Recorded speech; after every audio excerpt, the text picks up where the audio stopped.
তীব্র সংঘাতময় ১২ দিন শেষে আপাতত যুদ্ধবিরতি চলছে ইরান ও ইসরায়েলের মধ্যে। তবে টানা ১২ দিন ভয়াবহ বোমাবর্ষণ করে ইরানে ঠিক কী অর্জন করল ইসরায়েল? এমন প্রশ্ন যখন জনমনে ঘুরে বেড়াচ্ছে, তখন ঢাকঢোল পিটিয়ে সত্য তথ্য গোপন করে ইসরায়েল ও যুক্তরাষ্ট্র যুদ্ধ জয়ের কথা বলেই চলেছেন।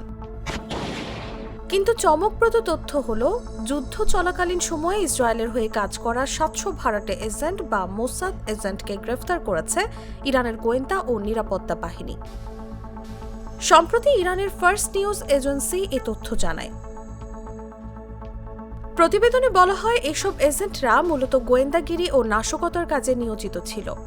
জনসাধারণের তথ্য ও গোয়েন্দা অভিযানের ভিত্তিতে তাদের শনাক্ত ও গ্রেফতার করা হয়।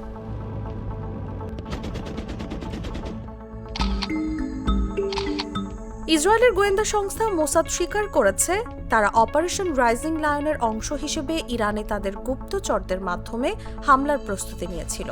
এমনকি ইরানের অভ্যন্তরে ড্রোন হামলা চালানোর জন্য মোসাদ একটি গোপন ঘাঁটি স্থাপন করেছিল বলেও জানা যায়। এ ধরনের কর্মকাণ্ড ইরানের নিরাপত্তা বাহিনীর মধ্যে চরম উদ্বেগ ও মনস্তাত্ত্বিক নিরাপত্তাহীনতা সৃষ্টি করে।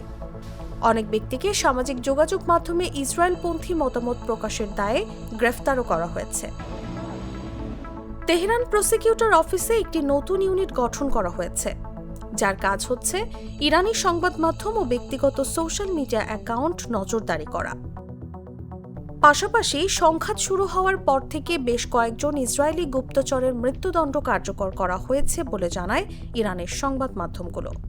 News desk, Jago news.